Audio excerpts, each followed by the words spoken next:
Cheer up tayo ng Panginoon. Nais niya tayong paligayahin. No? Pasayahin.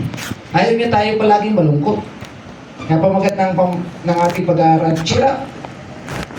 Cheer up, kapatid. So, yun po ang ating pag-aaral. Sa Acts, Book of Acts, tatlong beses po binanggit yung word na cheer. Dito sa Acts 17. Sahin po natin, no? Acts 17, verse 13, down to verse number 36. Sahin po natin sa Book of Acts.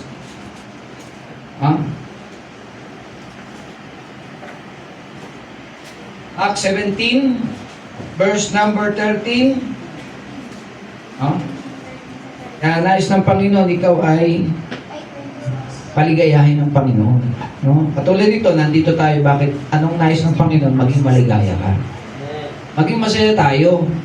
Kasi ilang beses lang tayo nakakaparating dito. Sa church, 3 beses. Yung 4. Lagi na lang nandiyan yung labanan. Sa ating buhay Kristiyano, may laban. May mga problema dumarating. Kailangan ma-recharge tayo ng salita ng Panginoon. Okay? Dito tayo sa Acts 17, verse number 13. Basahin po natin ang Acts 17, verse 13.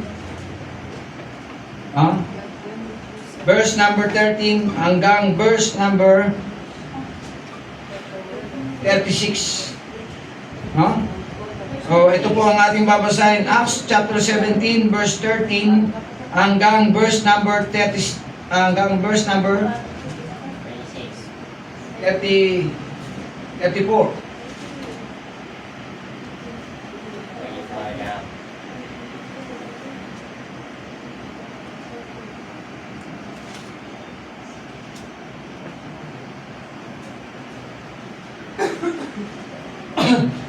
Okay, nandiyan na po kayo?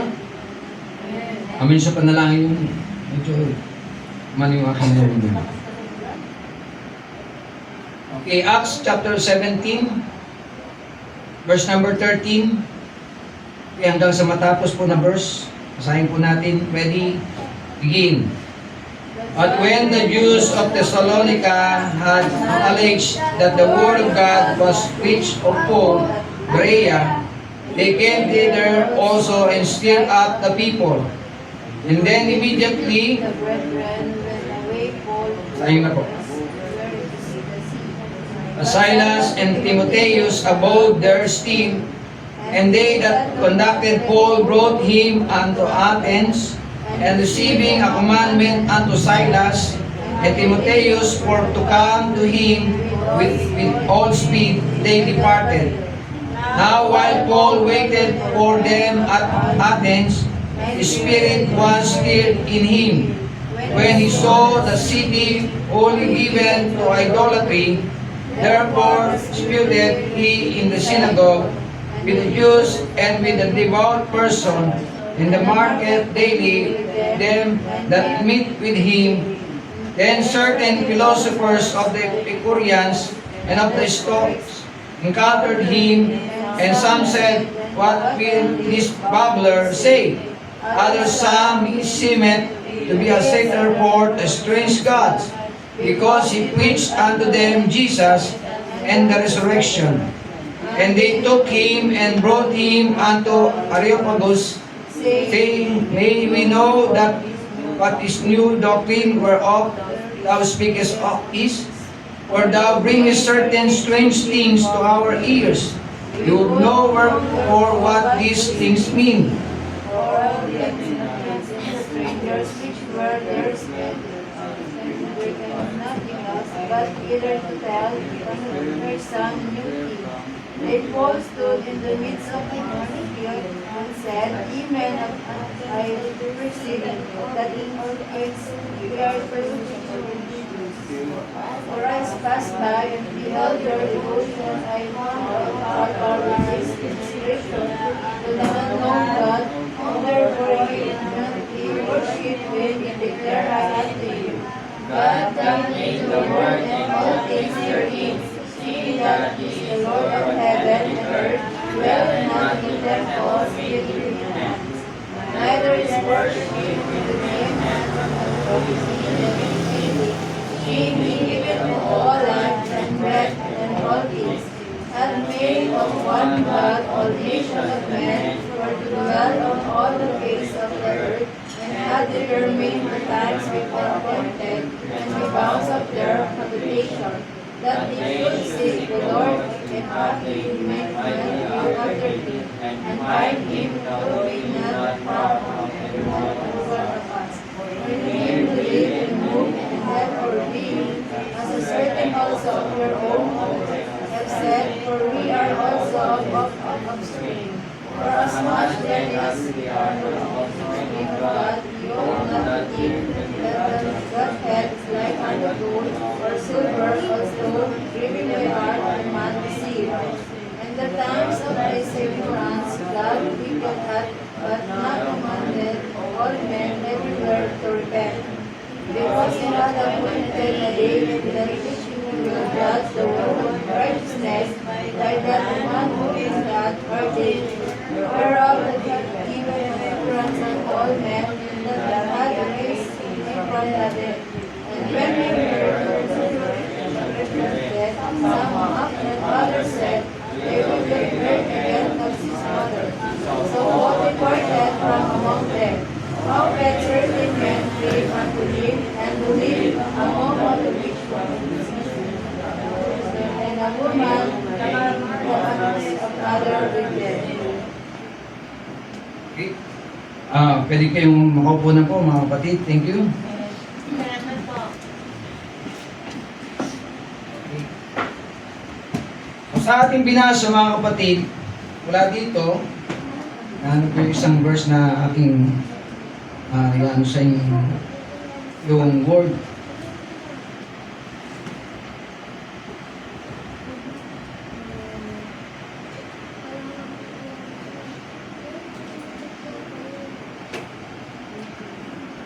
Magkat ng ating pag-aaral, cheer up.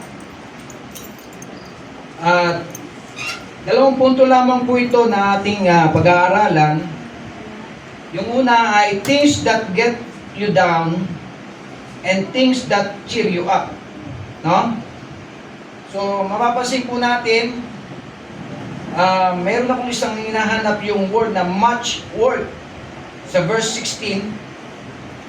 Dali lang po, no?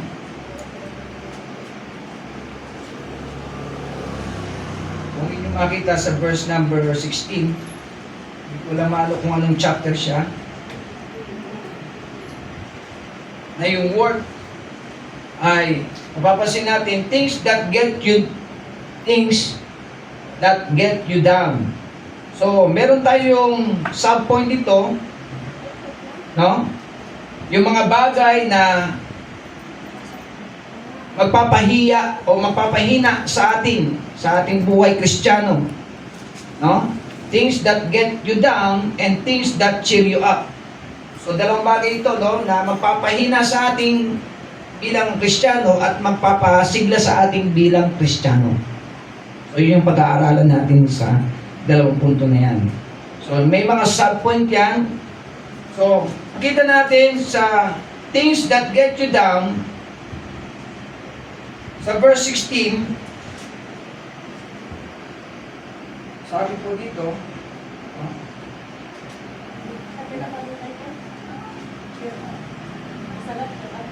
much work.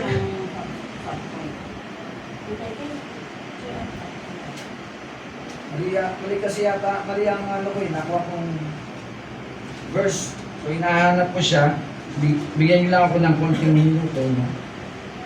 Yung nakalagay po doon, yung much work sa verse number 16.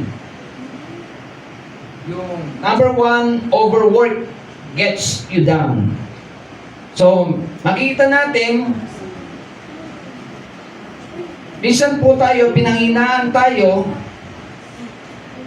ng mga bagay-bagay sa ating buhay Kristiyano. So, kita po natin dito sa pangyayari po, No, sa Acts chapter 17, ating binasa,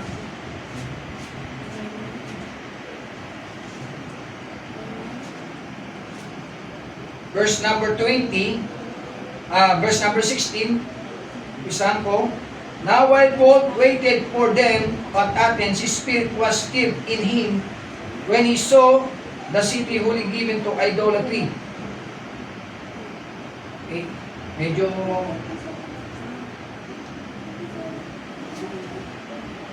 napin ko lang po isa, no?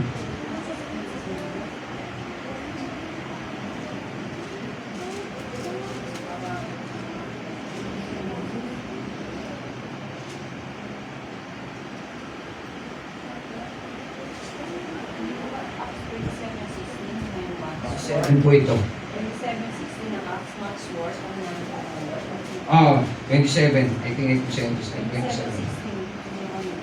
Okay. Basahin ko, no, mali yung pagkakano ko, hindi 17 eh. Hinahanap ko yung... Ako po Acts 27, kasi meron dito ang fear of good cheer.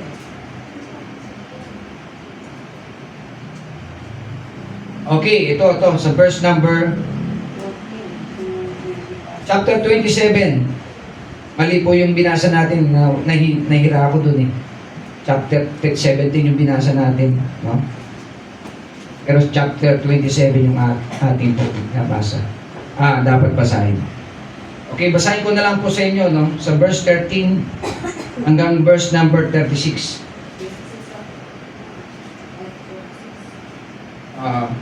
So sabi dito, and running under a certain island, no, nagkaroon po kasi dito na tinatawag na Euroclydon tempest, no? Yung Euroclydon, ito po yung tawag sa isang bagyo. No? Tawag sa isang bagyo, meron ng pangalan, noon pa man. Ang pangalan niya ay Euroclydon. Dito sa verse number 14, no? Basahin ko po sa verse number 13 muna. And when the south wind blew, softly, supposing that they had obtained their purpose, losing thence, they sailed close by Crete. No? So, ito po yung pagpunta po ni Paul, no? Pagpunta ni Paul doon sa ship, no? Paul warnings to the captain and crew of the ship. Ito po yung, that time, nakasakay na si Paul sa ship. So may mga crew doon, may mga crew. Ibig sabihin, may mga kasamaan siya doon sa barko. At sabi dito sa verse number 13, and when the south wind blew so, supposing that they had obtained their purpose, losing thence, they sailed close by Crete. No? May isang bagyo ng pangalan Euroclydon tempest, but not long after there arose again a tempestuous wind called Euroclydon. And when the ship was caught and could not bear up into the wind, we let her drive. And verse 16, and running under a certain island which is called Clauda. So mayroong isang isla doon, ang pangalan ay Clauda. Sa verse number 16, we had much work to come by the boat. Mapapansin niyo po dito sa verse number 16, ito yung isa sa mga nangyayari po sa buhay ng Kristiyano na pinanghihinaan siya. Number 1, overwork gets you down. No? Ito yung subpoint ng things that get you down. Things that get you down, number 1, overwork. Alam niyo po yung overwork gets you down? Ibig sabihin yung sobrang pagtatrabaho. Mapapansin niyo sa verse 16, sobrang yung pagtatrabaho nila. Kaya sinabi diyan, we had much work to come by the boat. Much work. Yung word na much work, sobra-sobra sila magtrabaho. Yung ginagawa nila, hindi lang po 24 hours. More than that. No? Bakit? Nakita niyo po, binabagyo sila dito. Alam niyo po, ang pinakauli nito, meron silang 14 days na hindi sila kumain. Mamaya makikita nyo kung bakit. Kung sinabing 14 days. Dahil sinabi ni Paul, no? Sabi dito sa verse number 16. So point number 1, things that get you down. Number 1, overwork gets you down. Mga bagay na nagpapahina sa ating buhay Kristiyano. No? Pagka ikaw at ako ay sobra sa ating pagtatrabaho, nanghihina tayo spiritual, napapabayaan natin ang para sa Panginoon. Tama? Tapos, napansin niyo po ba pagka busy-busy ka palagi sa trabaho, nakakaligtaan mo na yung para sa Panginoon. Tama? So, number 1, overwork gets you down. Maraming Kristiyano, maraming oras sa trabaho kaysa Panginoon. Kaya minsan, nakakalimutan nila, nakakaligtaan na nila ang para sa Panginoon. Tulad ngayon, may iba mga Kristiyano na kasama dapat natin ngayon. Maaaring sa trabaho. Sa pagpasok sa trabaho, napagod, hindi na nakapunta sa church. Mahirap po yun. Yung overwork. Nakukuha yung punto doon. Kaya sila po mga kapatid, sabi dito, we had much work to come by the boat. Marami silang ginagawa doon sa loob ng boat. No? Na sinakyan po ni Paul. Marami silang ginagawa. Ganon din po sa buhay ng Kristiyano, mas maraming ginagawa. Minsan tayo, mga kapatid, sa buhay natin, mas marami tayong ginagawa. No? Sa pamilya, sa trabaho, sa negosyo, pero pagdating sa Panginoon, kukunti lang ginagawa natin. Right. Amen. Dahil sa overwork. So makita natin, dalawang bagay yung ating pinag-aaralan, things that get you down and things that cheer you up. No? Things that get you down. Yung mga bagay na panghihinaan ka sa iyong buhay Kristiyano. Ang isa diyan, ang sobrang trabaho. Sobrang palagi kang nagtatrabaho at nakakaligtaan mo na yung para sa Panginoon. So malaking bagay mga kapatid, mapansin po natin, nung nagkaroon ka ng trabaho, isipin mo, nung nagkaroon ka ng trabaho o negosyo, o naging busy ka sa ibang bagay, napansin natin, mayroon tayo na pagkukulang sa Panginoon. Dati na nakakasama naman tayo sa mga gawain ng Panginoon. Pero nung wala na tayong, nung nagkaroon na tayo ng trabaho, bakit hindi na tayo nakakasama sa gawain ng Panginoon? Tama po? So, number 1, makikita natin, things that get you down, mga bagay na pinanghihinaan ng Kristiyano ay overwork. Overwork gets you down. Dito sinabi sa verse 16, much work ang ginagawa nila doon sa boat. Kaya nga yung mga seaman, maraming ginagawa rin po yan. Busy palagi sila. Yung aking bayaw, naging seaman yun, alam mo ang ginagawa nila, yung mga kalawang ng mga barko nila, nililinisan nila. Ganun ang ginagawa nila, sabi sa akin. Kasi may mga kinakalawang na mga bakal-bakal doon, ang ginagawa niya, nililinisan niya. Ganun po ang ginagawa ng mga seaman na iba. So makikita natin, number 1, things that get you down, overwork, get you down.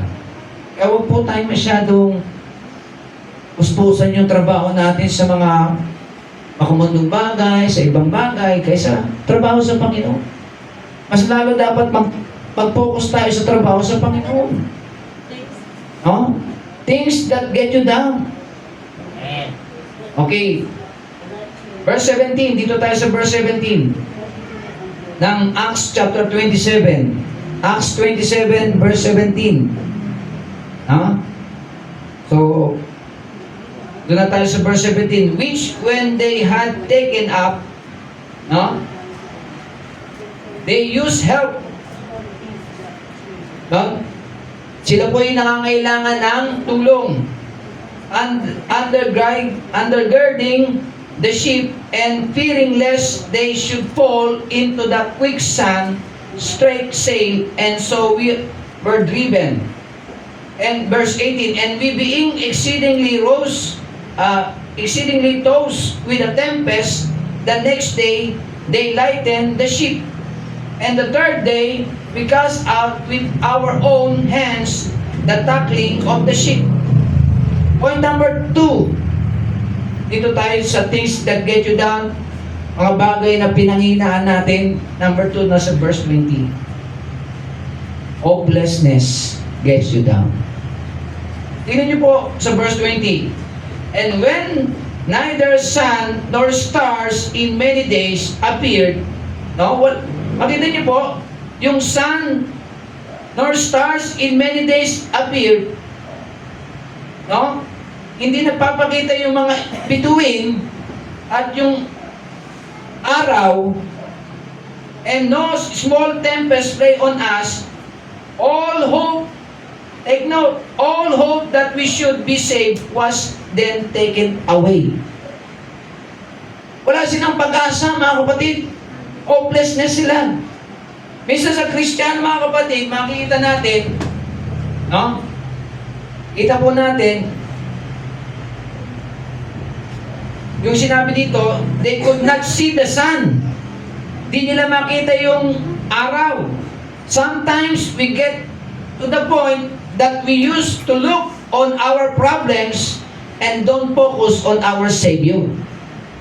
That we cannot see the light of the day. Makita niyo po, hindi nila makita yung araw, yung bituin, dahil nakapokus sila dun sa nangyayari po sa kanila. Bisan hindi tayo nakapokus sa Panginoon, sa Kristiyano. Mas tinitignan natin yung problema na dumarating sa atin kaysa nakapokus tayo sa Panginoon. Tama po? Ganyan po nangyayari sa buhay natin, minsan mga kapatid. Sila sa point na kung saan may bagyo, may tempest, yung roughly doon, ang lakas ng hangin, lakas ng bagyo, doon sila nagpapanik sila doon kaysa nakapokus sila sa Panginoon. No? Hindi sila, wala kasi yung araw, wala yung bituin. No? Hindi sila nakapokus doon. Dapat nakapokus ang mga yun, dapat sa araw ay magkaroon na ng araw, sumikat na. Dapat Panginoon, tawag tayo sa Panginoon. Mag-focus tayo sa Panginoon. Yung problema, ibigay natin sa Panginoon. Pero sila nagpanik. So, nangyari mga kapatid, dito, no? They could see the sun. Sometimes we get to the point that we used to look on our problems and don't focus on our Savior. That we cannot see the light of the day. Kaya ganun po nangyari po dito mga kapatid. Imbis na mag-focus sila sa Panginoon, nag-focus sila sa problema na dumarating sa kanila. Nagpanik sila eh. No? May bagyo. Ang bagyo ay problema, di ba? Nag-illustrate ang bagyo dito na problema. Dumarating sa atin, nagkakaroon tayo ng problema. Pero imbis na yung bagyo na yon ang naging focus nila, ang Panginoon ang dapat naging focus na kaysa bagyo, ang naging focus ng mga tao doon sa may bagyo. Doon sa malakas na hangin at yung bagyo na yun sa Euroclydon. So makita natin, point number 2, wala silang pag-asa. Nawawala na sila ng pag-asa. Minsan mga Kristiyano, minsan tayo, no? Nawawala tayo minsan ng pag-asa. Pag dumarating yung maraming problema sa atin, para tayong walang pag-asa. Hindi natin iniisip na ang Panginoon natin punong-puno ng pag-asa. Kaya sila hopelessness. So makita natin yung hopelessness get you down. Not only work, yung overwork get you down, but also hopelessness.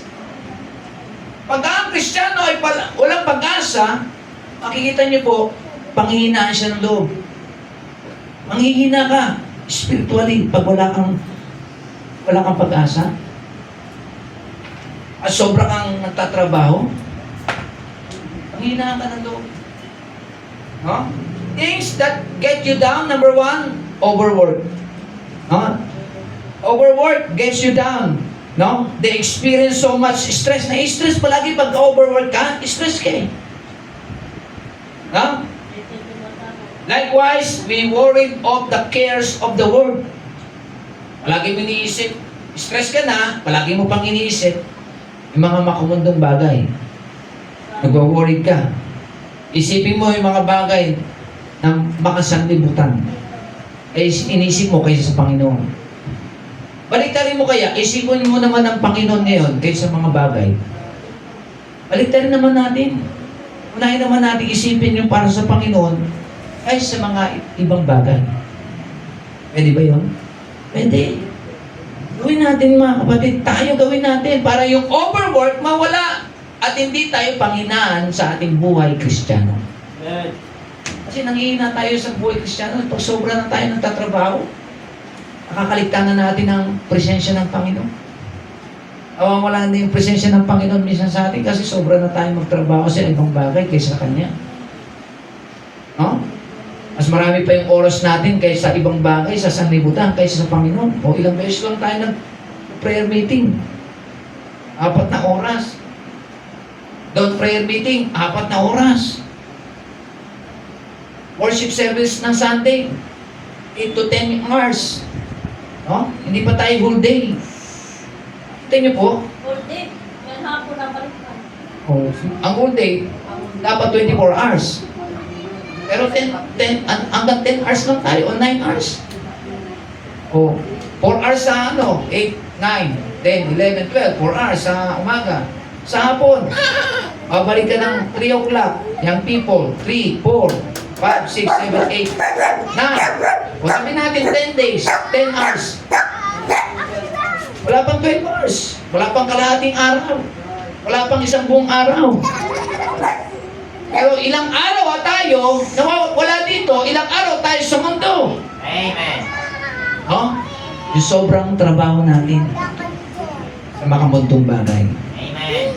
No? So, kita po natin, things that get you down.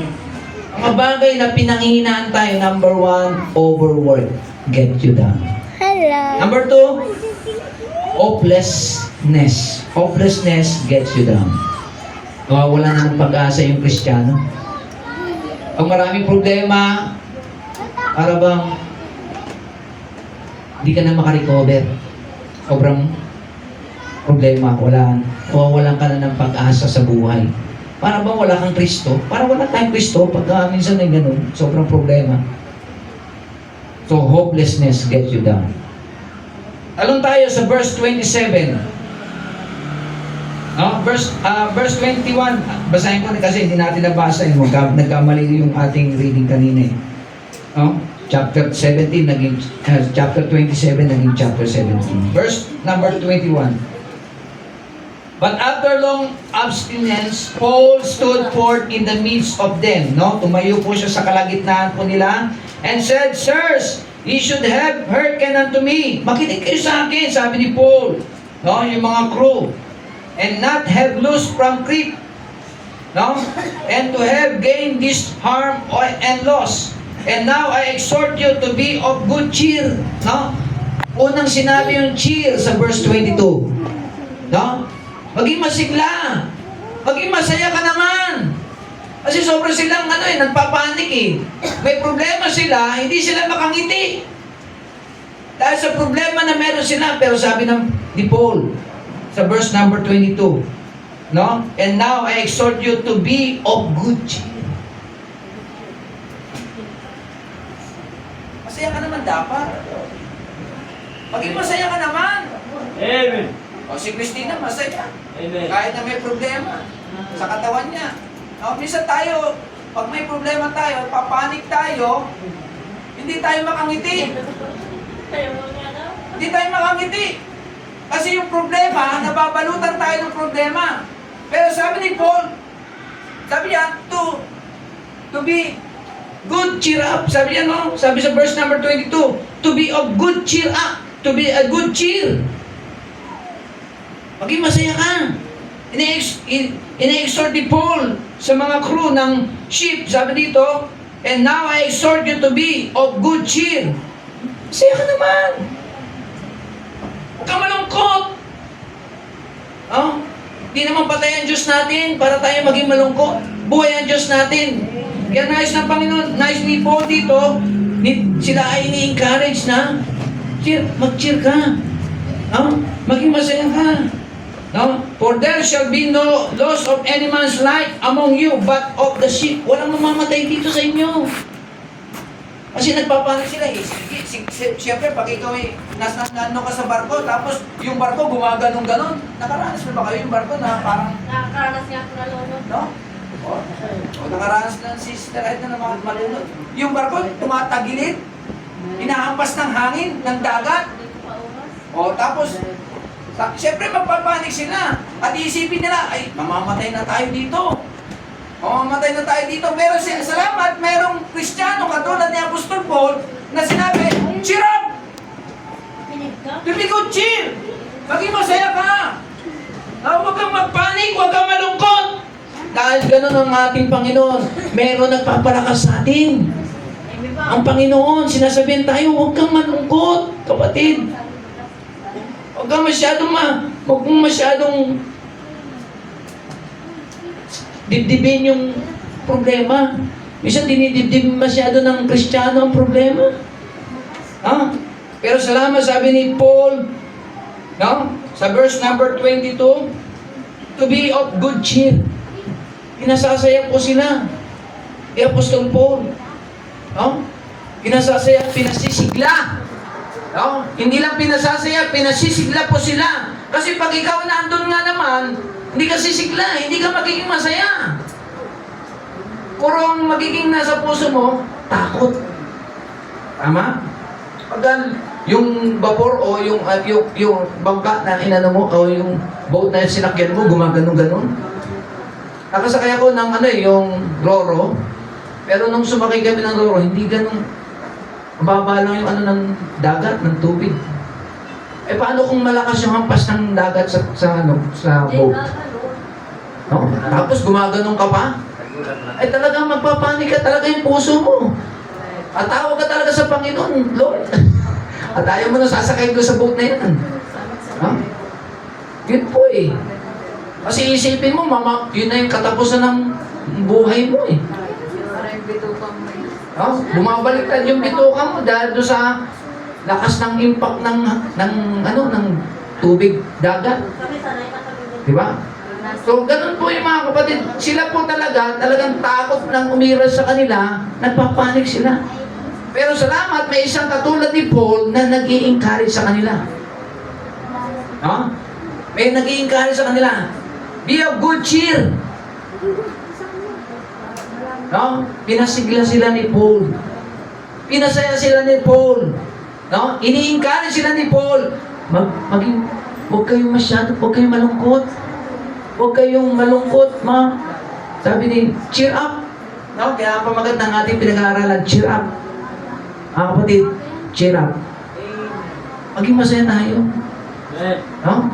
Upo tayong laging malungkot.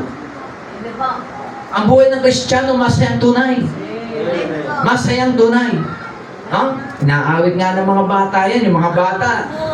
Maawit ng ganun. Mga bata yun, masaya sila. How much more ikaw? Amen. Kung mga bata umaawit, masaya. Ikaw dapat masaya din. Amen. Nakakalungkot po. Minsan, tayo pa'y matanda, tayo pa'y malungkot. Yung mga bata, masaya. Dapat masaya po tayo. Mga bata, mga kapatid, may problema din yan. No?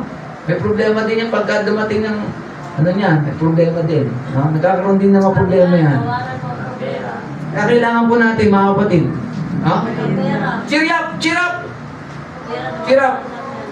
No? Maging maligaya dapat, maging masaya dapat. Pinaliligaya tayo, pinasasaya tayo ng Panginoon.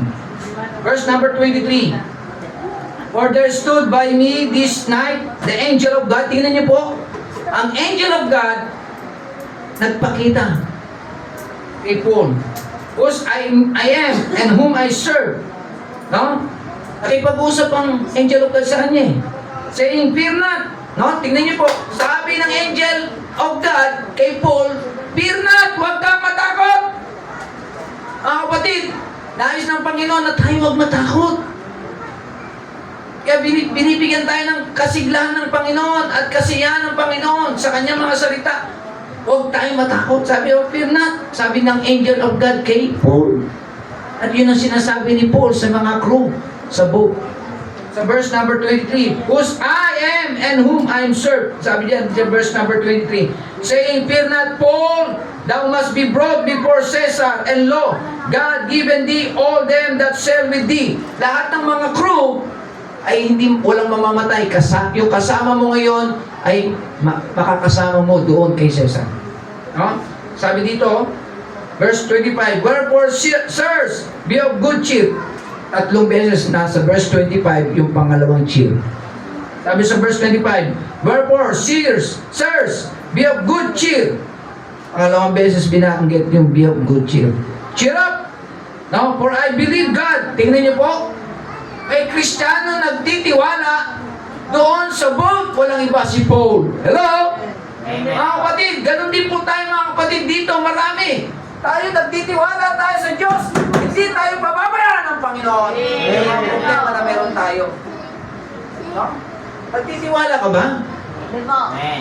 O kung nagtitiwala ka, cheer up! Amen. Cheer up, kapatid!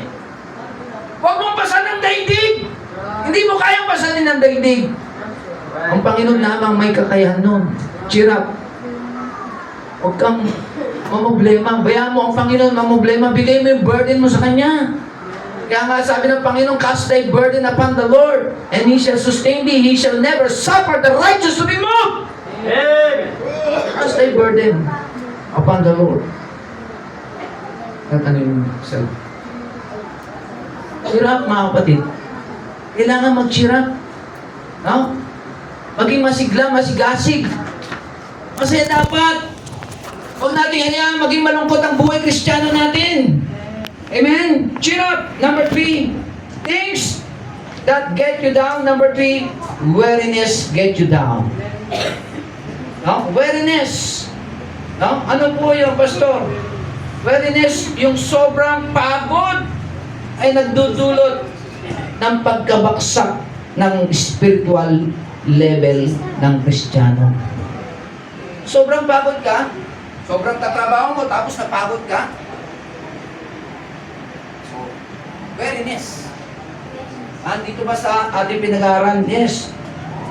Sabi sa verse 27.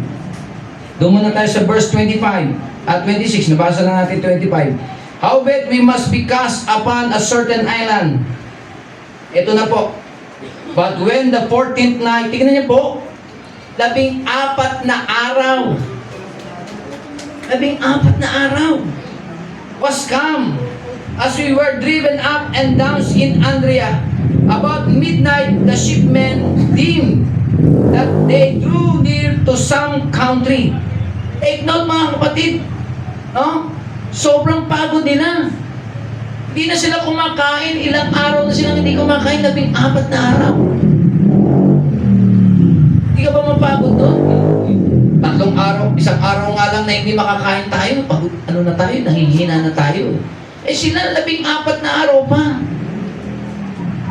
Subukan mo kaya isang araw na hindi kumain. Di ba? Yung prayer and fasting nga, ano na tayo? Nahihina na tayo. How much more itong 14? 14 days, mga kapatid, no? Sabi diyan, 14th night was come as we were driven up and down, ha? In Andrea, about midnight, and shipmen deemed that they drew near to some country. Makita na po natin yung panghihina po nila. Sobrang pagod po nila.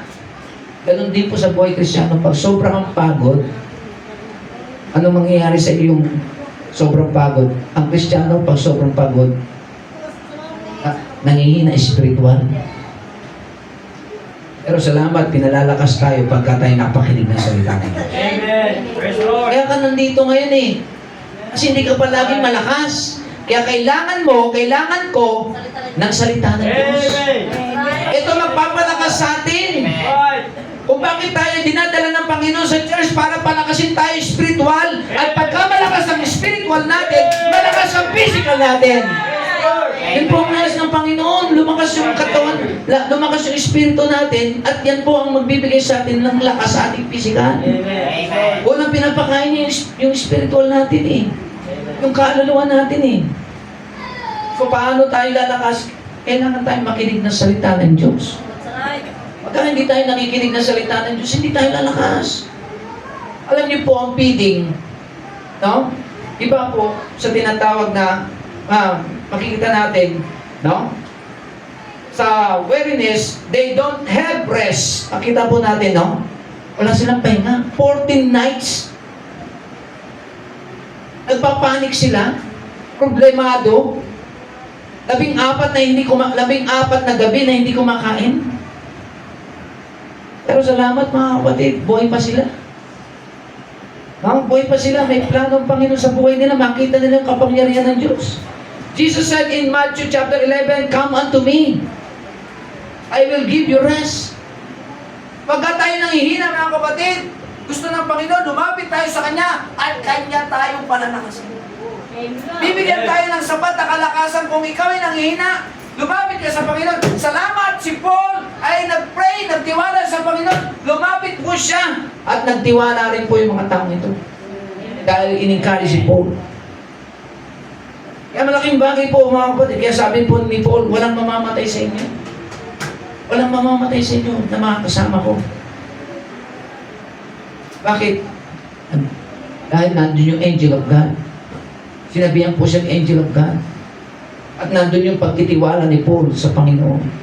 Ginay niya yung mga crew, yung mga tao na nandun sa boat. Na imbis na sila po ay magpanik, magtiwala sila, umasa sila sa Panginoon. Amen? Amen. Ganun din tayo dapat mga kapatid, na imbis tayo ay magpanik sa mga bagay na nangyayari sa ating buhay dito sa mundo. Tumataas ang presyo ng gasolina, ng pagkain, ng mga bagay-bagay dito sa mundo, na ating mga basic needs. Pero salamat, hindi tayo pinababayaan ng Panginoon. Mga kapatid, dahil ang Panginoon natin, pinuprovide niya ang pangangailangan mo. Sinusustain ng Panginoon ang pangangailangan mo. Napakabuti ng Panginoon sa buhay natin. Ikumpara mo ang buhay mo sa iba. No? Mas malaki pa ang diferensya natin kaysa iba. Yung iba nandiyon na namamalimos sa ibang mga lugar. Ikaw hindi ka namamalimos. Ba? Yung iba hindi kumakain ng 3 beses isang araw. Ikaw 3 beses kang kumakain sa isang araw, hindi lang 3, 5 pa. Midnight snack pa, meron pang merienda. No? Mapalad pa tayo kaysa iba kung tutusin. Oh? Yung iba walang bahay, ikaw meron. Yung iba, mga kapatid, kung saan na lang natutulog. Pero ikaw, mayroon kang sariling tulugan. Aircon ka pa. Saan ka pa? Mga kapatid.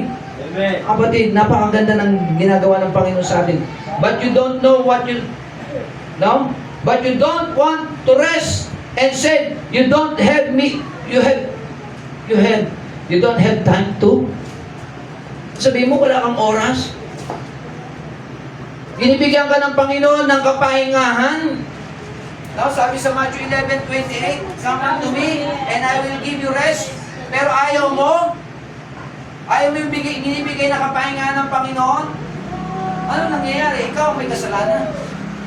Tayo may kasalanan kasi pinapalapit na tayo ng Panginoon para bigyan tayo ng kapahingahan eh. Pero ayaw natin i-grab yung opportunity na binibigyan ng Panginoon na bibigyan tayo ng kapahingahan. Nangyayari, nagiging pride yung Kristiyano. Ayaw tulungan siya ng Diyos. Ang gusto niya maging makasarili. No? So makita po natin, point number 3, weariness get you down. Pag pagod ka, yan ang nagbibigay sa iyo para ikaw ay magpanghinaan ng loob. Okay lang mapagod ka para sa Panginoon. Pero ang Panginoon, pagkapagod ka, isusustain niyo yung lakas mo. Naranasan niyo po ba na ilang beses ka lang matulog? Pero ang Panginoon, sinusustain yung katawan mo. Isang oras ka lang natulog, 2 oras ka lang natulog, minsan wala pang tulog, pero Panginoon, nagsusustain ng iyong buhay. Amen. Nagsusustain ng ating kalakasan. They that wait upon the Lord shall renew their strength. They shall mount up with wings as eagle. They shall run and not be weary. They shall walk and not faint. Diba sa Isaiah? Sinabi po yun. Kailangan mga kapatid. Kaya nga po, ang pinanghinaan ng loob ng Kristiyano, pagkapagod na siya, nangihina na yan. Ano yung una? Sobrang trabaho.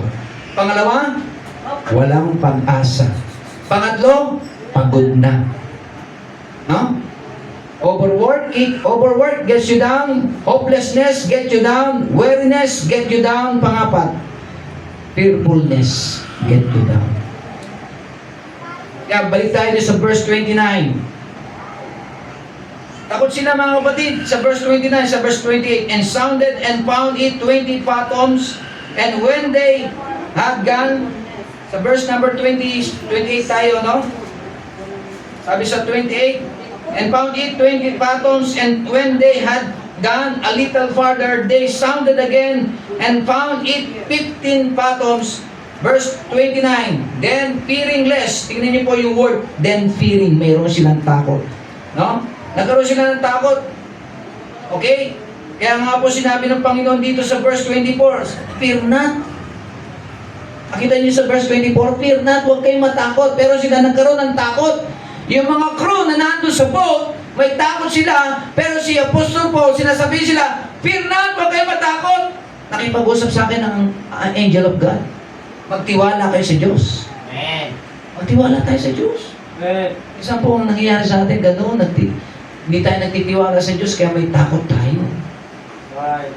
Ako niyo po, gano'n po yung mga crew sa boat. Ini-encourage na ni Paul, huwag kayong matakot. Pero nagkaroon sila ng takot. Amen. Amen. No? Nalalakas minsan natin yung ibang Kristiyano na huwag na magkaroon ng takot, pero ang Kristiyano ayaw pa rin, no? Ayaw pa rin magtiwala sa Panginoon. Natatakot pa rin sa buhay niya. Natatakot pa rin sa nangyayari sa buhay niya. Ayaw umasa sa Panginoon eh. Ayaw magtiwala sa Panginoon. Kaya takot pa rin yung nasa puso niya. Hindi nagtiwala kasi sa Panginoon. No? Fearing, they feared. When someone panic, tingnan niyo po, nagpanic sila, it releases adrenaline. Tama? Pagka ang isang tao nagpapanik, nagre-release siya ng adrenaline. That suck the energy out of him. No? That suck out, sabi, that sucks the energy out of him and he feel worried. Kaya pagka yung tao, nagpapanik na yan, naglalabas siya ng worried. Nag-aalala na siya. No? Sabi diyan, and he feel worried and defeated as he attempt to get to the fight. No? Kaya nga po, magwo-worry na yan. Mag-aalala na. Pagka meron na siyang takot, mag-aalala na siya. Hindi niya na nalabanan. No? Ibig sabihin, sumuko na siya. Ganun po mga kapatid, huwag po tayong susuko. Minsan dumarating yung mga trials, troubles, testings, mga pagsubok sa buhay, huwag po tayong mag-alala mga kapatid. Fear not. Sabi ng Bible, fear not. Huwag tayong matakot. Huwag po, kailangan po nating magpatuloy sa Panginoon. Amen? They feared. When someone panic, it releases adrenaline that suck the energy out of him and he feel worried. Mga anak, dito kayo, mga anak. Huwag kayong labas-pasok, Jake. Saan dito kayo? Pakiano ang nga yung mga bata. Sila Jake, sila Sam. Huwag muna doon. Parang maano yung mga bata. Maano yan eh. Okay, so point number 4, fearfulness get you down. O pinanghinaan ng mga Kristiyano yung takot niya. Huwag po tayong padala sa takot. No? Kaya yung adrenaline natin, wala na. No? Nagre-release na yung adrenaline natin na mag-worry tayo dahil takot tayo. Tignan niyo po, pagka yung tao ay takot, nag-worry na siya. Panik na yan. Lalo na yung nagkaroon ng pandemic tayo. Diba? Nagpanik yung mga tao. Nagkaroon ng boat buy, yung tinatawag na panic buying sa sa grocery, sa mga store, no? Supermarket, nagpanic buying na sila.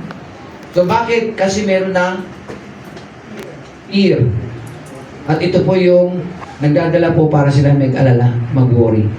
Okay? So panghuli, undernourished gets you down. Undernourished get you down. Sa verse 33. Alon tayo sa verse 33. No? And while the day was coming on Paul, besought them all to take meat. Tingnan niyo po saying, this day is the 14th day. Tingnan niyo po, 14 na araw that ye have tarried and continued fasting. No? 14 na araw, nagpapas sila. Having taken nothing, wala silang kinakain. Isang Kristiyano, isang araw lang, nagpas, reklamador na. No? Nagre-reklamo na. No? Sumusuko na. Ito nga, 14 na araw sila, unbeliever pa sila. Ikaw na unbeliever, isang araw lang na nagpas ka. Isa nagre-reklamo na tayo. Pagka nagpas tayo, no? Yearly lang natin ginagawa yung fasting. Ito, mga kapatid, isang beses nga lang sa kanila nangyari, pero 14 na araw, nagpas sila. Continued passes having taken nothing. Wala silang kinakain. No? Ano nakikita natin dito? 14 day, taken nothing. Now, according to this passage, no, they had not eaten food for 14 days.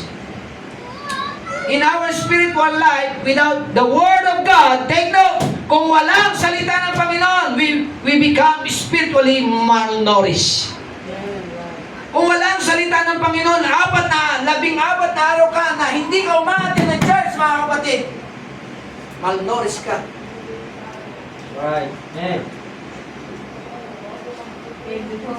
Pag hindi tayo umaattend ng church, magiging malnourished ang Kristiyano, spiritually. Hindi nakakapakinig eh. No? Kaya makita natin, magiging malnourished ang isang Kristiyano na hindi palaging umaattend ng church. In our spiritual life, without the Word of God, take note, without the Word of God, without the Word of God, pag hindi na nakakapakinig ang isang Kristiyano, no? Without the Word of God, we become spiritually malnourished. Some of us read but don't get fed. Yes, nagbabasa ka sa bahay. Nagbabasa ka sa opisina, sa ibang lugar, pero hindi ka naman umaattend ng church, hindi ka na-fed. Hey. Hindi ka nakakakain ng spiritual. Iba yung pagkain, iba yung reading kaysa feeding. Take note, mga kapatid. Iba yung nag-read ka, nagbasa ka sa bahay, okay, maganda yung magbasa, pero iba pa rin yung feeding sa church. May na nagpipid sa yung pastor, kasi yun ang trabaho ng pastor, to feed the sheep. Yan ang trabaho po namin, na-feed ka, pakainin ka ng spiritual food. Hello? Hey. Ako niyo po yung point. Yan ang trabaho namin mga pastor, to feed you. Pakainin po kayo ng salita ng Panginoon at ito magpapalakas sa inyo. Hello? Hello? Amen. Praise the Lord. Kailangan po na ang Kristiyano umaattend ng church para mapakain ng salita ng Diyos. Tandaan po natin yan. Kaya nga tingnan niyo pong ginawa po dito mga kapatid sa verse number 33.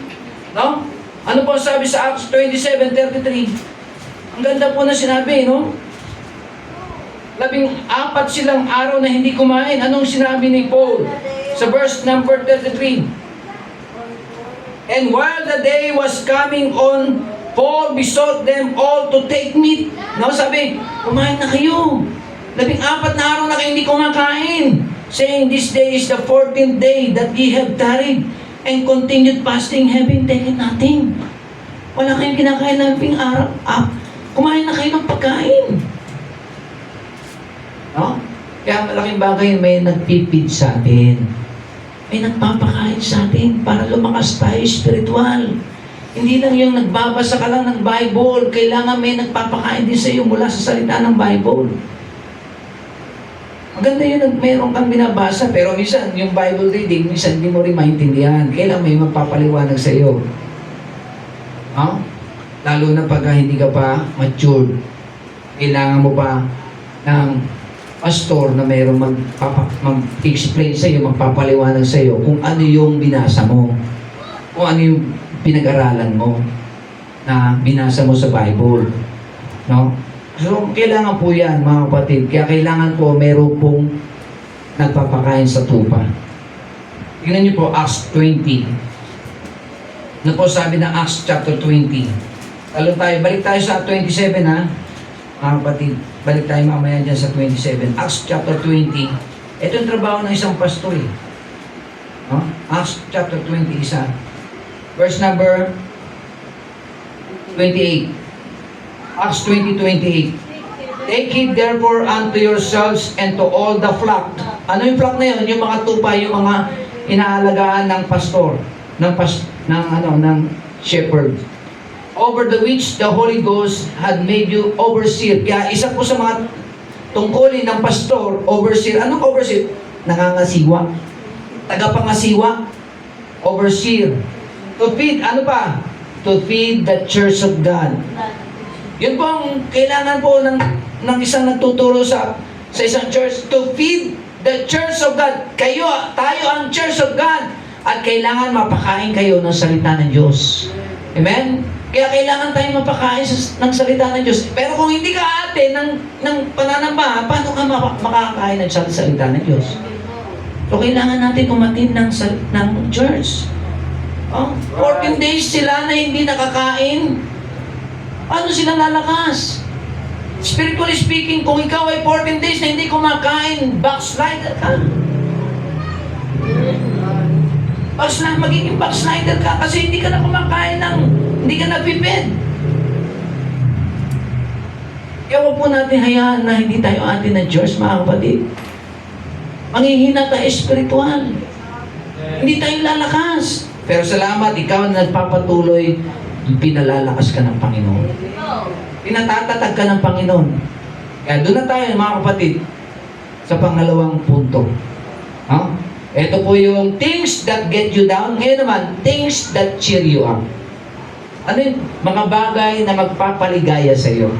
Mga bagay na magpapasaya sa iyo. Number 1, dito tayo sa verse number 21 to 24. Doon pa rin sa chapter 27. Number 1, pray without ceasing. Number 1, para tayo po ay mapaligaya, mapasaya ang ating Panginoon. Unang-una, huwag tayong titigil manalangin sa Panginoon. Amen. Huwag tayong titigil manalangin sa Panginoon, mga kapatid. Tingnan nyo sa verse number 21 hanggang 24. Ano po sinabi dito sa verse 21? Ito yung mga bagay na magpapaligaya sa atin at magpapasaya sa atin. Para tayo po ay lumakas spiritual at hindi tayo magpanghinaan ng loob, hindi tayo panghinaan sa ating pananampalataya sa Panginoon, ito magpapalakas sa atin. No? Things that cheer you up. Number 21. Verse number 21 sa chapter 27 pa rin. But after long abstinence, Paul stood forth in the midst of them. No? Tumayo po siya sa kalagitnaan. And said, Sirs, ye should have hearkened unto me. Kailangan mo makinig sa akin, sirs. No? Maaaring ito yung kapitan. No? Ye should, saka yung mga nakasama po nila, yung mga crew. Hearken unto me and not have lost from Crete, and to have gained this harm and loss. And now I exhort you to be of good cheer, no? Pinalalakas po ni Apostol Paul, yung mga tao na nandun, yung crew, no? Pati yung pinaka-leader po nila, no? Yung kapitan. So makita po natin, verse number 22, For there shall be no loss of any man's life among you, but on the ship. No, walang mamamatay sa inyo dito.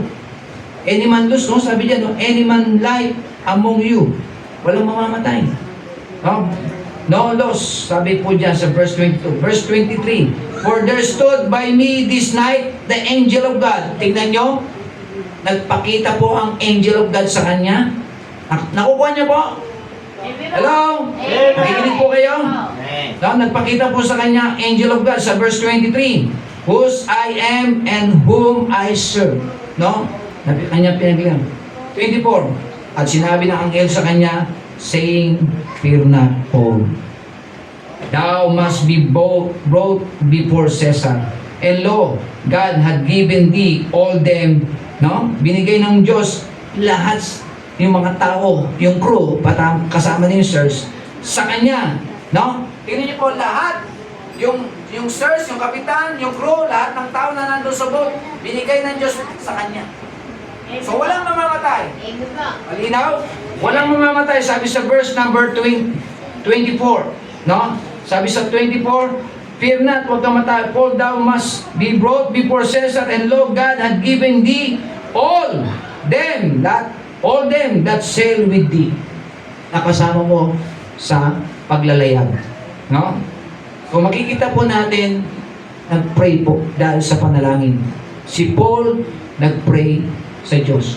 At sinagot po siya ng angel of God. Huwag kayong matakot. Huwag kayong matakot. Hello? Amen. So, number one mga kapatid, para tayo po ay mapaligaya ng mapasaya ng Panginoon, things that cheer you up, pray without ceasing. Ano sabi ng 1 Thessalonians 5:17? Pray without ceasing. Walang patid, walang tigil na pananalangin. Huwag po tayo magtitigil ng pananalangin. Bakit tayo may prayer meeting? Laking bagay po. Pagka tayo may prayer meeting, wala tayong tigil sa pananalangin dapat. Huwag tayong walang patid dapat yung pananalangin natin. No? Nakakalungkot po mga Kristiyano, hindi tumitigil na sa pananalangin, hindi na umaatin ng church pagka prayer meeting. Laking bagay po ang prayer meeting. Kaya nga po tayo, sinabi ng Panginoon, para tayo ay paligayahin, pasayahin, pray without ceasing. Huwag tayong tumigil mag-pray. Kaya nga ang prayer meeting, mananalangin tayo eh. Dinadala natin yung mga burden natin, yung mga pasanin natin, yung kailangan natin, yung ating mga nais sabihin o sambitin sa ating Panginoon, pinag-pray natin sa Panginoon. O kailangan natin ang prayer meeting. Okay? So malaking bagay po, pray without ceasing. No? Walang hinto, walang patid, walang tigil na pananalangin. Okay? Things that cheer you up, number one, pray without ceasing. Number two, don't fear. Para ikaw at ako ay maging masaya, mapasaya, mapaligaya ng Panginoon, huwag tayong matakot. Verse number 24. Saying, fear not, sabi ng angel. Paul, no, fear not. Saying, fear not, Paul, thou must be brought before Caesar. And lo, God had given thee all them that sail with thee. Lahat ng mga kasama mo, makakasama mo sila. Okay, papunta kay Caesar.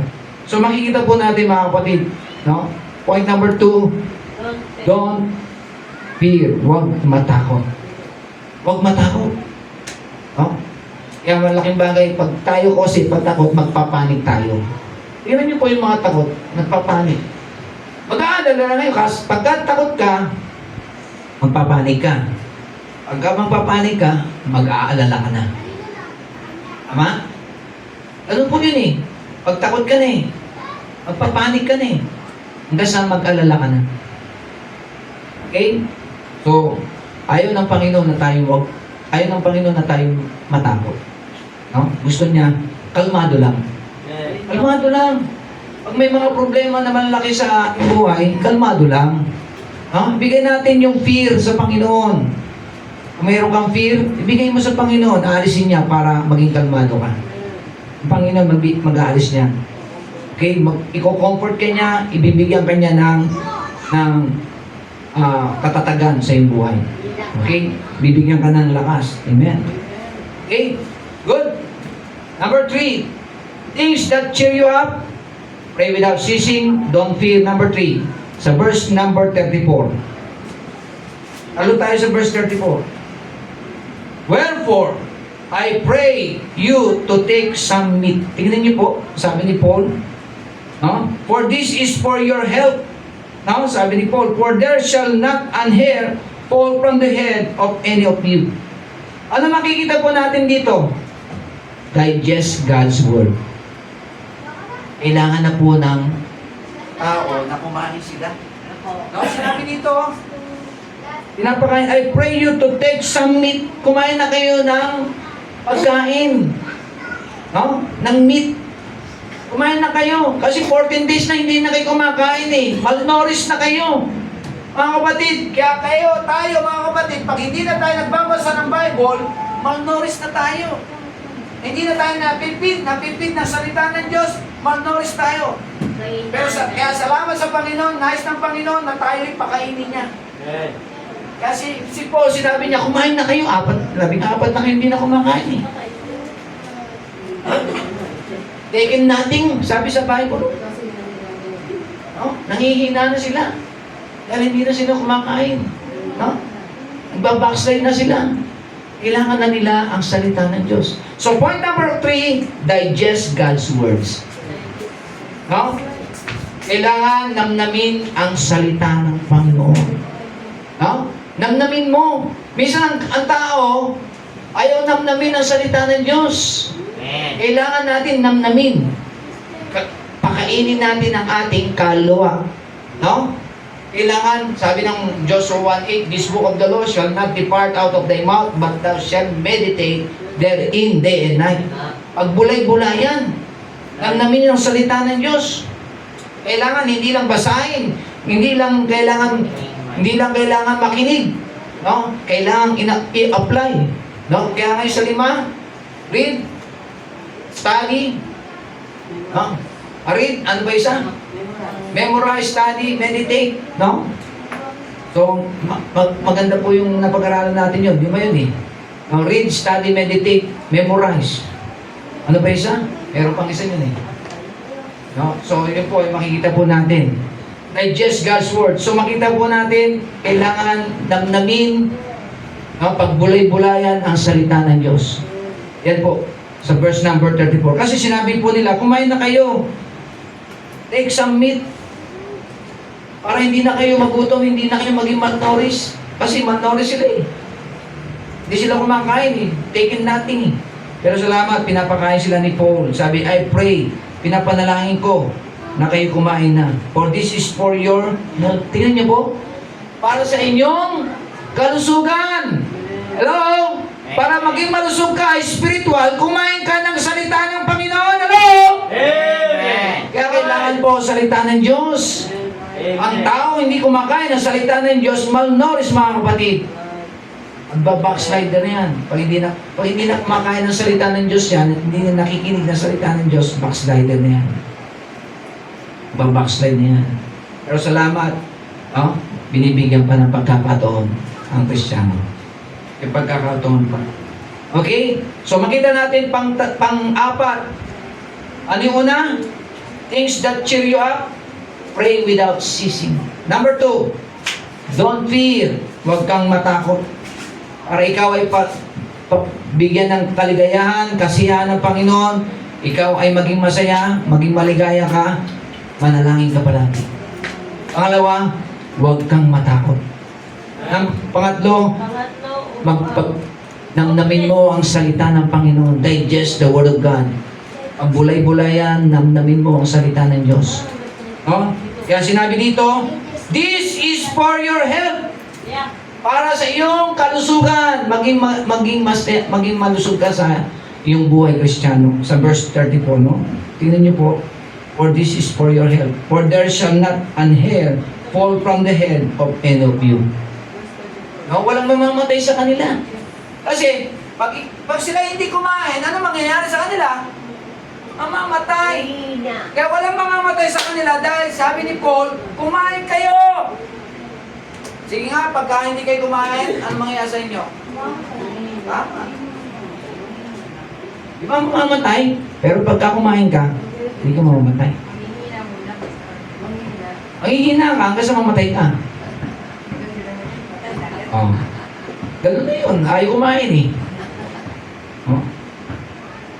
Ay, matigas ang ulo, ay manghina. O, di mo hanggang sa mamatay. Unti-unti. Unti-unti mo pinapatay yung sarili mo. Ayaw mo kumain ng salita ng Diyos. Hanggang sa ano, kunin ka na lang ng Panginoon. Kunin ka na lang ng Panginoon. Kasi wala ka nang gagawin dito eh. Ano pang use mo? Kung ayaw mo na kumain ng salita ng Diyos, ayaw mo na kumati ng church, ayaw mo na maglingkod, anong gagawin mo pa dito sa mundo? Ako, pag wala na akong ginagawa dito para sa Panginoon, kunin na lang ako ng Panginoon. Mga kapatid, ganun na lang pong gawin natin. Kung wala na tayong ginagawa sa Panginoon, kunin na lang tayo ng Panginoon. Kaysa magkasala pa tayo. Kasi pagka wala tayong ginagawa at nagkasala tayo, pagdating ng judgment seat of Christ, ahatulan tayo sa ginawa natin. Eh, kung ginawa na tayo, hindi na tayo makakagawa ng kasalanan. Para pagdating ng judgment seat of Christ, walang paghatol sa atin. Tama? Kasi may paghatol sa atin kung wala na tayong ginagawang maganda dito sa mundo eh. Whether it be good or bad, sabi ng Bible, sa judgment seat of Christ, hahatulan tayo sa iyong ginawa, mabuti man ito o masama. Tama? Kaya mas mabihigi pa, kunin na lang tayo. Eh kung nag-backslide ka tapos bumalik ka sa dati mong mga ginagawa, tulang ka doon sa ginagawa mo. Ay mga lumalayo sa Panginoon, bumabalik sa dati ng bisyo, sa dati ng ginagawa, pagdating ng judgment seat of Christ, kawawa sila. Atulan sila sa kanilang ginawa. No? Kaya it's about time. Pero may pagkakataon pa sila. Inibigyan pa sila ng pagkakataon ng Panginoon, pero hindi habang buhay may pagkakataon. Eh paano kung wala na sila, kung mamatay na sila? Wala na yung pagkakataon. Tama? Kaya habang may buhay pa, may pagkakataon, pero samantayin nila yun. Pagka wala na sila, namatay sila, kawawa. No? Nandun na yung judgment. Okay? Pang-apat, talong tayo sa verse 25. Sabi sa Acts chapter 27, verse 25, no? Doon pa rin tayo, hindi naman tayo lumalayo sa Acts 27, verse 25. Wherefore, sirs, be of good cheer, for I believe God, that it shall be even as it was told. Ano yun ang, alam niyo pang-apat? Always trust God. Nagtiwala ba sila dito? Wherefore, sirs, be of good cheer, for I believe God. Sabi ni Paul, for I believe God. No? Kaya makita niyo po, dapat tayo bilang mga Kristiyano, mga kapatid, para tayo ay maging masaya, maging maligaya, magtiwala tayo sa Panginoon. Magtiwala tayo sa Panginoon. Maging maligaya tayo, maging maligaya ka, maging masaya ka, maging okay ang buhay mo, magtiwala tayo sa Panginoon. Magtiwala. Ano sabi sa verse 5, I believe God. Nagtiwala si Paul. At ito yung sinasabi niya sa mga crew, sa captain at sa mga crew na kasama niya doon sa boat, no? That it shall be even as it was told to me. Kaya sinasabi ni Paul sa kanila, magtiwala kayo sa Panginoon. Huwag kayong magpanik. No? Dahil ang angel of God ay nagsalita sa akin, magtiwala kayo sa Panginoon. Okay? Ano ba sabi ng Proverbs 3, 5, and 6? Trust in the Lord with all thine heart, and lean not unto thine own understanding. In all thy ways, acknowledge Him, and He shall direct thy paths. Diba? Sabi sa Proverbs 3, 5, and 6. So, always trust God. No? Yan po yung pang-apat. No? Things that cheer you up, pick up natin, pray without ceasing. Number 2, don't fear. Number 3, digest God's words. Number 4, always trust God. Number 5, and the last, be thankful unto God. Okay, nagpasalamat ba sila sa Panginoon? Basahin natin, verse 35. Nagpasalamat pa sila? And when he had thus spoken, he took bread, no? Nandito na po sila, kumain na, and kumuha na sila ng tinapay and gave thanks to God in presence of them all. No, lahat sila. No, in presence of them all. And when he had broken it, he began to eat. No? So sila po ay kumain. So thank God, nagpasalamat sila bago sila kumain. Baka meron dito, pagka kumakain ka, hindi ka nag-pray. Hindi ka nagpapasalamat sa Panginoon. Magpasalamat tayo sa Panginoon. Hello? Amen. Kailangan ikaw at ako magpasalamat sa Panginoon sa mga biyayang binibigay sa atin ng Panginoon. Amen. Huwag tayo maging ungrateful, huwag tayo maging unthankful. Kailangan maging thankful tayo, maging grateful tayo sa Panginoon. Amen. Huwag tayo maging ingrato. No? Minsan po, ano ba ang sabi ng 1 Thessalonians 5:18? In everything, give thanks to God. Huh? For this is the will of God in Christ Jesus concerning you. In everything, sa lahat ng bagay, magpasalamat sa Diyos. Kaya sila ay nagpasalamat sa Diyos kasi nakakain na sila. Biro mo naman, ilang araw na hindi sila kumain, pero pinakain sila ng Panginoon. Amen? Tayo, mga kapatid, kung tayo gusto natin kumain, nang lumayo tayo sa Panginoon, gusto natin kumain, bumalik yung ating sigla sa ating pananampalataya sa Panginoon, pakakainin ka ng Panginoon mula sa kanyang salita. At palalakasin ka niya. Sisiglahin ka niya. Pasasayahin ka niya. Di ba? Pag wala ka sa Panginoon, iba na ang magiging aura ng mukha mo, hindi ka na magiging masaya. Bitter. Pero kung ikaw ibabalik, magiging better. Tama? Mas maganda na yung better kaysa bitter. Mas di ba pag mapait, di ba ang anong itsura ng mukha ng tao? Pangit lang. Pero pag masaya, nakakangiti. Oh, pero masaya ang buhay ng Kristiyano. Amen? Masaya ang buhay ng Kristiyano kaya hindi bitter, kundi better. Better. Okay, and the last, be thankful unto God. Ano sabi sa Romans chapter 8 verse 28? No? In everything give thanks, for this is the will of God in Christ concerning you. Why? Because sabi sa Romans 8:28, all things work together for our good. All things work together for our good to them that love God. Ang lahat ng bagay, yung bad, yung good, pinagsama for our good. No, yung bad things, yung good things, pinagsama, naranasan natin for our good. Para maranasan natin hindi lang yung good things, pati yung bad things. May isang ng Kristiyano ayaw ng bad things. Gusto lang palagi good things. Mga kapatid, pinaparanas din sa atin ng Panginoon yung bad things para lalo tayong umasa sa Panginoon. Para umasa ka sa Panginoon, hindi ka aasa sa sarili mo. Hindi tayo aasa sa sarili natin. Kasi pagka puro good things lang yung ating naranasan, palagi tayong aasa lang sa sarili natin. Pero pag bad things, aasa tayo sa Panginoon.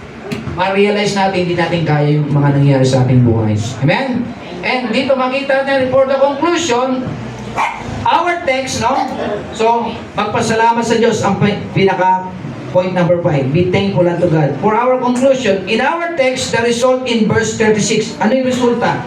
Dito sa pinaka resulta ng verse 36, the result, no? Chapter 27, ano resulta? Then were they all of good cheer, and they also took some meat. No? So ito yung magandang resulta.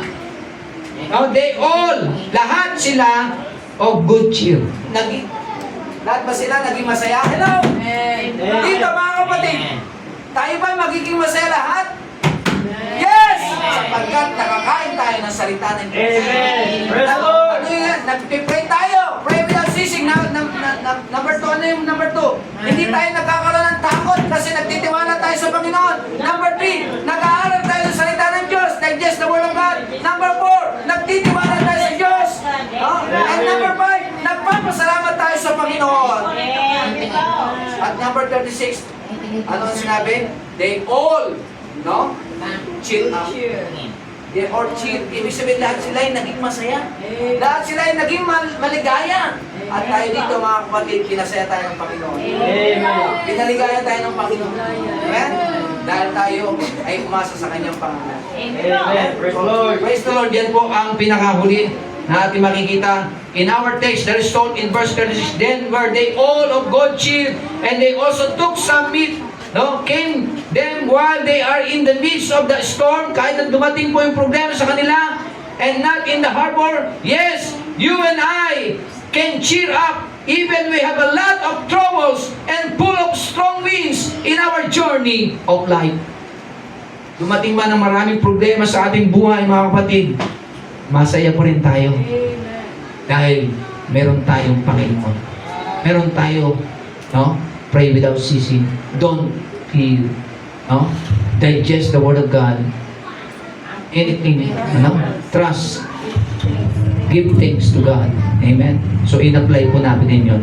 No? So, yan po yung dalawang bagay. Cheer up. Things that get you down and things that cheer you up. Okay, tayo po ay dyan magtapos, kapatid. Tayo po yung mananalangin. Let's pray. Panginoon sa langit, salamat po sa aming natutunan sa buhay po ni Apostol Paul at ng mga crew sa boat na kung saan nakita niyo po sa amin ang kahalagan po ng pray without ceasing, ng prayer meeting. Salamat po, Panginoon. Kami po ay umaasa na magpapatuloy po kami sa aming buhay Kristiyano sa pananalangin sa inyo, Panginoon. Napakahalaga po ng prayer meeting. Napakahalaga po ng pananalangin, Panginoon. Ng dawn prayer meeting, ng prayer habit. Salamat po, Panginoon. Meron kami dito sa Faith Family. Salamat niyo po, Panginoon, na kailangan hindi kami magkaroon ng takot, Panginoon. Dumating man malaking problema sa aming buhay, kasama po namin kayo para hindi kami mag-panic, hindi kami mag-worry, Panginoon, at mawala yung anxiety po namin. Thank you, Lord, sa aming pong natutunan. Maging sa pag-aaral na yung salita, kailangan ma-feed po kami. Hindi lamang po nabasa, kundi pero mag-feed po sa amin mula sa inyong mga salita dito sa inyong bahay.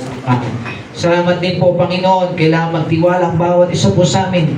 Kaya ni Apostol Paul po, parang ni Apostol Paul na nagtiwala sa inyo, Panginoon. Salamat din po, Panginoon. Kayo po ay kailangan din po kami magpasalamat sa mga biyaya na tatanggap po namin. Spiritual blessing, physical blessing, material blessing, and so on and so. Salamat po, Panginoon. Pinupuri ka namin, pinasasalamatan sa tanging pangalan ni Jesus. Amen and amen. Praise the Lord. To God be the glory. Tayo po manalangin sa operatory prayer po natin. Tawagin natin ang kapatid na dito sa ating operatory prayer, Brad.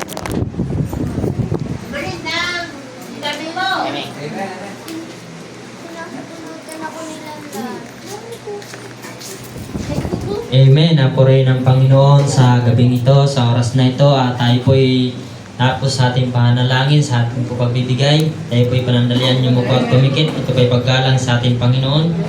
Ama namin Diyos na sa langit, makapangyarihan sa lahat, Lord. We thank you, Lord, Panginoon, sa gabing ito, sa oras na ito, Panginoon. Salamat po, Panginoon, muli na kami po ay pinakhain niyo spiritual, Panginoon. Salamat, Panginoon, na ito nga po ay tunay nga nagpapalakas po ng aming spiritual, Panginoon. Na ito po ay kailangan po namin pakainin ang aming spiritual, Panginoon. O sapagkat ito po ay nagpapalakas sa aming Panginoon, sa aming pananampalataya, Panginoon. Lord, salamat po na may Diyos kami na tawagan na lapitan, Panginoon. Salamat, Panginoon, na hindi po dapat kami ay matakot, mabahala, Panginoon, sapagkat mayroon kaming Diyos na buhay at makapangyarihan, Panginoon. Lord, salamat po, Panginoon. Pray, Panginoon po, may apply po namin ito, aming pinag-aralan, Panginoon. May apply po namin ito sa aming buhay Kristiyano, Panginoon. Ito po ay hindi lang namin napakinggan, Panginoon, ay ito po ay namnamin din po namin, Panginoon. Pag-aralan po namin, Panginoon, i-apply po namin sa aming buhay Kristiyano, Panginoon. Lord, salamat po, Panginoon. Sa gabing ito, Panginoon, lapit po namin sa sayang, Panginoon. Lahat po, patuloy pong ingatan, Panginoon, sa may mga karamdaman, Panginoon, mga kapatiran, Lord. Lapit po namin ito, Panginoon, patuloy kagalingan po nila, Panginoon, especially po si aming kapatid, Brother Justly, Panginoon, sa kanyang karamdaman, Lord. Patuloy po namin nilalapit ito, Panginoon. May ng awa, nuknukan at awa ng iyong Panginoon sa iyong puso, Panginoon, Lord, na ay nilalapit namin na humingi ng awa, Panginoon. Tuloy mong pagalingin po ang karamdaman ni Brother Justly, Panginoon. Lord, at din po ng wisdom, knowledge, Panginoon, yung doktor po na nag-alis sa kanyang dugo, Panginoon, na malaman na po ang kanyang karamdaman, Panginoon, upang ay mabigyan na po siya ng tamang gamot po, Panginoon. Lord, salamat po, Panginoon. Tuloy po namin nilalapit to, aming kapatid, Panginoon. Tuloy mo i-provide po ang kanilang pangailangan, Panginoon. Sa panguna po ay sa kanyang tatay, Panginoon, na Tatay Noli, Panginoon, patuloy mong bigyan ng kalakasan, Lord. patuloy mo siyang gabayan, Panginoon, ingatan, maging sa kanyang pagtatrabaho, Panginoon. Salamat, Panginoon. Pinagkakatabilin po namin ito. Ang kapatid, Panginoon, ang nasang pamilya, Panginoon. Lord, patuloy mong ingatan. Ibalik ang kalakasan. Ay, prayer justly, Panginoon. So, salamat po, Panginoon, sa gabi ito, Lord. Kami po ay nagkakaw sa aming pagbibigay, Panginoon. Lord, salamat po, Panginoon. Sa aming pagbibigay, Panginoon. Ay pagsuskasan niyo po, Panginoon. Salamat, Panginoon, sa blessing na yung pinagkaloob sa aming Panginoon, na ito po ay ibabalik namin sa inyo, Panginoon. Pagkat ay anong meron kami, Panginoon, ay nanggagaling po sa inyo, Lord. Salamat po, Panginoon. At kami po ay may kapatawaran, Panginoon, sa aming mga nagawang kasalanan, tayong pagkakasala, Panginoon. Patawad po sa aming mga iniisip, mga salita, maging sa aming mga gawa, Panginoon. Lord, salamat po sa aming sa gabi nito po, sa tagumpay po namin prayer meeting, Panginoon. Salamat po, Panginoon, kaya panalangin sa tanging pangalan ni Jesus. Amen and amen. Amen. Praise the Lord.